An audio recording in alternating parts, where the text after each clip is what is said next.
Does a tan house make you think of cookies? Just me? Okay.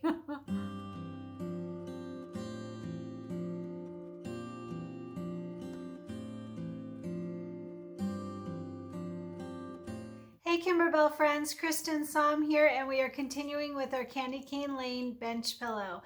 So I want to show you something. After today, we will have 2 packets left. 2. That means we're really close to the end. And one of those packets is the patchwork border. So we're really jamming along on this.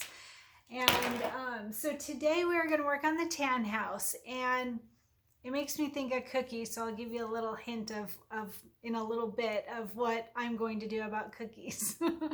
So for the tan house, we need a few things. So as usual, our light gray fabric with white dots on it, back it with fusible stabilizer, and it will start with this at 8.5 by 10.5.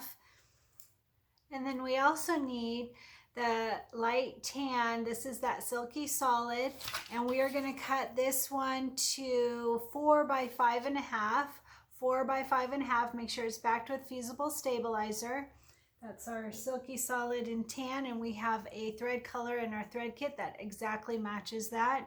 And then another silky solid, the red silky solid for our roof, and that one is going to be 4.5 by 3.5, backed with fusible stabilizer. 4.5 by 3.5. And then for the windows, it's that white houndstooth backed with fusible stabilizer, and we're going to cut this one to 3 by 2. 3 by 2. And then the door, cute pink door on a tan house. How cute is that?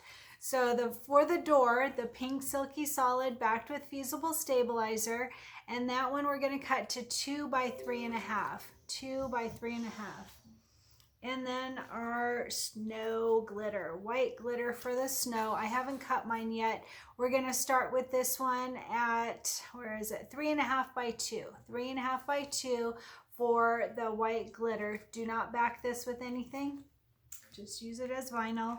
And then the red glitter vinyl for the candy cane. And again, I have not cut this one, but we're going to cut this to 2 by 4, 2 by 4 for our candy cane.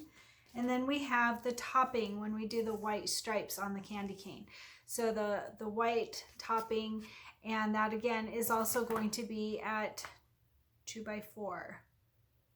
Yeah, 2 by 4. Sorry about that. 2 by 4 for the white topping. And then we have our clear vinyl. Can you see that? Clear vinyl. It's in our embroidery or our embellishment kit, and we're going to cut this one to 3 by 2. 3 by 2, and it's for our windows. It'll be on top of our windows. So then we also need our batting because we are quilting in the hoop. And for our batting, we're going to use the size 7 by 9. Batting 7 by 9. Because we're going to quilt. So our final cut size of this project is 6.5 by 8.5. So that's how we determine the size of the batting, 7 by 9. I always do it a 1/2 inch larger. Any size at least a 1/2 inch larger will work just fine. So for the quilting today, as you know, I've been trying to switch it up a little bit, and I want to use, for mine, I'm going to use Christmas 1. It's the one with the gingerbread on it. And I don't know if you know, but I'm a baker. I love to bake, and gingerbread is my all-time favorite cookie. Favorite, and I like lots of cookies. Gingerbread is my favorite. So I thought this one would be really cute with the tan house. So it's called Christmas 1, and it's got the gingerbreads on it. And since our final cut size is 6.5 by 8.5, that means that we want a quilting design that is 6 by 8. So again, you can use any quilting design as long as it is size 6 by 8. So on the Christmas tree tutorial, I gave information on how you can use embroidery software to merge in a design very easily and bring it down. It's super easy on embroidery software. I've been showing you on every tutorial how to do it on the embroidery machine. And that's super simple too. We've been just making a little mark, and you really don't even need that mark. You can just feel for the bottom of the batting. That works fine. The other option is that you can merge both designs using your embroidery machine. So you've got lots of options on how to make it work for you. And I think that's it. Today I am wearing my Joy to the World shirt, and there's an a tutorial specific to making this shirt that I made with my niece. We both made a Joy to the World shirt. So I will add a link in the video description underneath the video, and I've included a photo of how to find the video description since that is sometimes confusing. So I think we have everything, so let's go ahead and get stitching. And real quick, I get a lot of questions about those thread boxes. There is a link in the video description. I will add a link, I should say. There is a link in the one that is a tour of my craft room. I did a whole tour of my craft room for you guys, and there is literally like everything that's in my craft room. I have included links on what I got and where I got it.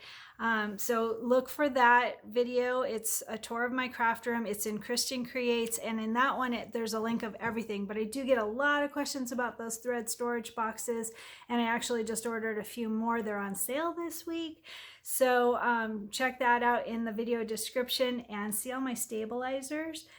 Don't forget to sign up for Stabilizer Lab. If you haven't yet, use code KristenCreates10 from My Girlfriend's Quilt Shop. They're doing the Stabilizer Lab, and signups end soon, so make sure and do that. And don't forget that right after we finish Candy Cane Lane, we're going to jump right into a project for the clear blue tiles. So if you haven't already gotten those, you get them from My Girlfriend's Quilt Shop, and the same code, KristenCreates10 from My Girlfriend's Quilt Shop. And we are going to jump right into this. Hopefully, if all goes as planned, we're going to do a project with clear blue tiles. So join me for that. Get your supplies ready, and let's get started.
Just a quick reminder on how to move the design down. Start by placing a line. I used a water-soluble pen and measured 1/4 inch up from the basting stitch, or directly on the bottom of the batting, which you can feel here. So then load your design and go to Embroidery. And then we are going to check the placement. So this dotted line arrow around it, and then if you go, see right now it's in the middle of the design, we're gonna click to see where the bottom of the design is, and it just moves to show you where the bottom is. And if you put your foot down, you can see we're a little too high up. We're up here, and we want to be down here, so we easily move it. So go back to the edit screen and edit, and then go to move, and then we get these buttons instead, and these will actually move the design down. So you can see that little green crosshair at the bottom shows us the bottom of our design, but we want the design to move down. So we're just going to use these buttons here, press the bottom one, and it starts moving down. And you would just line it up with that line that you drew on there. That's how easy it is to move the design down. All right, once you get your design directly over that line that you drew, one of the gals in our group reminded me that we have, if you've got a dream machine like I do, we have this button here that will show us a little red dot of placement. I always forget about that, so thank you for that reminder. So if we do that, you can see the purple line and you can make sure that it's right on your, you can see the red dot and you can see if it is directly on your line to make sure that you have proper placement. So I always forget about this button, but it's right here, and that was super simple to do, and it just shows a little red dot to make sure that you're right on that line. So that helps too. All right, once you get your placement where you want it, then you just say okay to exit out of that part. And then I like to go back to this dotted arrow line. I don't know what it's called. Keep in mind I got my machine during COVID, so I didn't get lessons on it, so I forget some of the things. But anyway, I go to this middle button here and it just brings it up here to the middle of the design. And like I said, you can use that bottom button to make sure that you've got your placement right where you want it. And we're all good to go.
you.